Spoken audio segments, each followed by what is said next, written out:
Yeah, so CoinSeed was ordered to shut down by the Attorney General of New York, Letitia James, uh, essentially because they didn't register the ICO that they did, and they were also an unregistered broker dealer.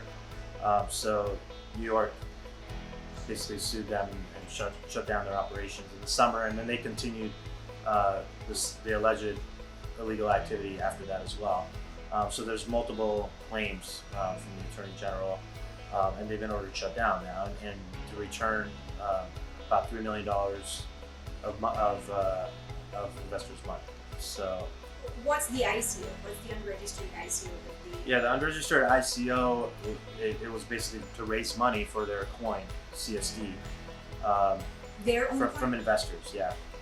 So it was a way of raising money, and it was never registered. But then the CEO claimed that the investors were mainly from outside of the U.S.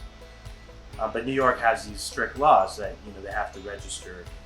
Uh, there's proper ways to register Right. in New York, and so yeah, I think the lesson learned here, and there was also, by the way, also mismanagement of funds by the company. There wasn't a lot of visibility into where the funds were going, and that caused concern from investors.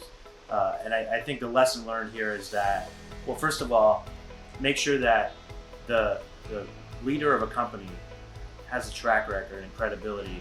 Because if you look at this particular CEO, you can't really find much about him online, and you don't really see what kind of track record he has. So, our CEO of My Digital Money is all over media, has done hundreds of interviews, is very visible. You can see his track record, all the different companies he started. You can see my track record. I did work for the IRS for 2 years, and I spent years building up a certain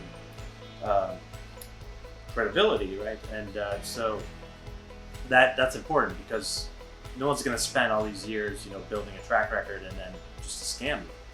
And so that's one thing I think investors can do to protect themselves, is just to do the research on the CEO of the company, make sure there's a track record and credibility. Yeah, well, I mean, number one, you should see if it's registered or not, which I believe you can find out online.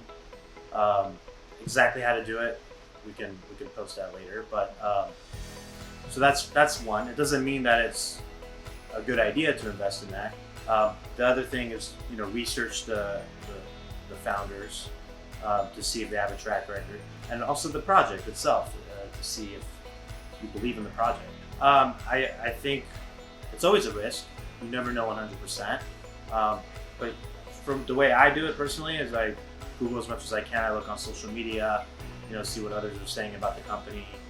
If someone's had a bad experience with the company, if they mismanage someone else's funds, that's a red flag, right? So just try to get as much information about the company as possible.